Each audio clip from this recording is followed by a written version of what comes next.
আর কিছু কথাবার্তার পর মাস্টার প্রণাম করিয়া বিদায় গ্রহণ করিলেন। ঠাকুর বলিলেন, আবার এসো। এই ঠাকুরের একটি কথা আমরা এখানে পাচ্ছি, আবার এসো। এই আবার এসো কথাটাকে বোল্ড করা, মানে স্থূলাক্ষর, মোটা মোটা অক্ষরে এটা দেওয়া হয়েছে। কেন এটাকে দেয়া হলো বোল্ড করে, স্থূলাক্ষর মোটা অক্ষরে কেন দেয়া হলো? তার মানে এর মধ্যে কিছু তাৎপর্য আছে। তাৎপর্যটা কী সেটা মাস্টারমশাই বলছেন না, যেটা আমাদের বুঝে নিতে হবে। এই তাৎপর্য হচ্ছে, আমার যেটা মনে হচ্ছে যে আবার এসো মাস্টারমশাইকে শ্রীরামকৃষ্ণ বললেন, বা ওর সঙ্গে যারা ছিলেন তাদেরকে বললেন, কিন্তু আবার এসো মানে কি শুধু এই দুজন তিনজনকে লোককে শ্রীরামকৃষ্ণের কথা?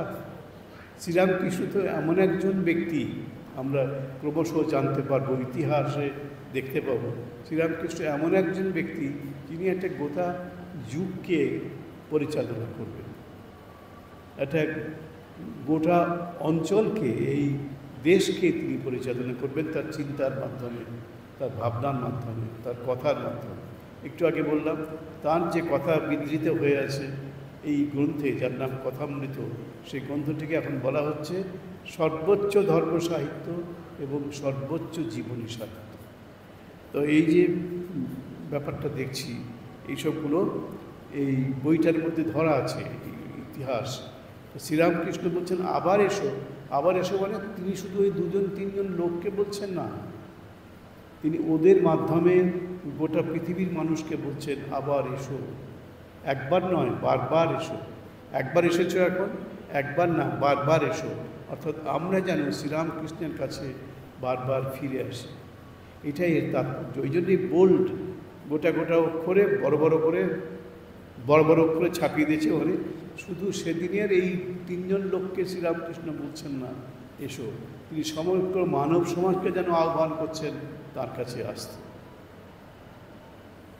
একটা গান আছে, আপনারা হয়তো অনেকেই জানেন, এটা বেশি গাওয়া হয় না, স্বামী প্রেমেশানন্দ মহারাজের লেখা। বঙ্গ হৃদয় গোমুখী হইতে করুণা গঙ্গা বহিয়া যায়, এসো ছুটে এসো কে আছো মানব শুষ্ক কণ্ঠ পিপাসায়। এই বাংলার সব মানুষ ছুটে এসো তার কাছে, আমাদের কণ্ঠ যেন শুকিয়ে গেছে পিপাসায়। কিসের পিপাসা? এই যে কর্মব্যস্ততা, এই সংসারের ঝামেলা ঝক্কি সব সামলাতে আমরা প্রায় একটু নাজেহাল হয়ে যাচ্ছি, আমাদের গলা যেন শুকিয়ে গেছে।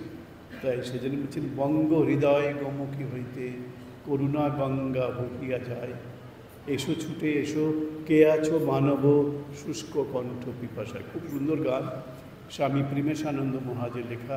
তিনি শ্রী মায়ের মন্ত্র শিষ্য ছিলেন এবং খুব বড় একজন আমাদের বহুমানিত সন্ন্যাসী ছিলেন আমাদের সঙ্গে, স্বামী প্রেমেশানন্দজি। তিনি এই আমাদের যত সাধুর কথা ভাবি তত এরা হচ্ছেন সবই পূর্ববঙ্গের লোক। এটা আজকে দেখছি যত বড় বড় সাধু আগেকার দিনে সব পূর্ববঙ্গের লোক, সব মানে প্রায় পূর্ববঙ্গের লোক। এই স্বামী প্রেমেশানন্দজি পূর্ববঙ্গের লোক। আরেকজন বিখ্যাত সন্ন্যাসী যার লেখা গান আমরা গাই, স্বামী চন্ডিকানন্দজি, তিনিও শ্রী মায়ের শিষ্য। এইসব কাছাকাছি এলাকা থেকে তারা এসেছিলেন, স্বামী চন্ডিকানন্দজি। তো এই চন্ডিকানন্দজিকে আমি দেখেছি, স্বামী প্রেমেশানন্দজিকে দেখার আমার সুযোগ হয়নি।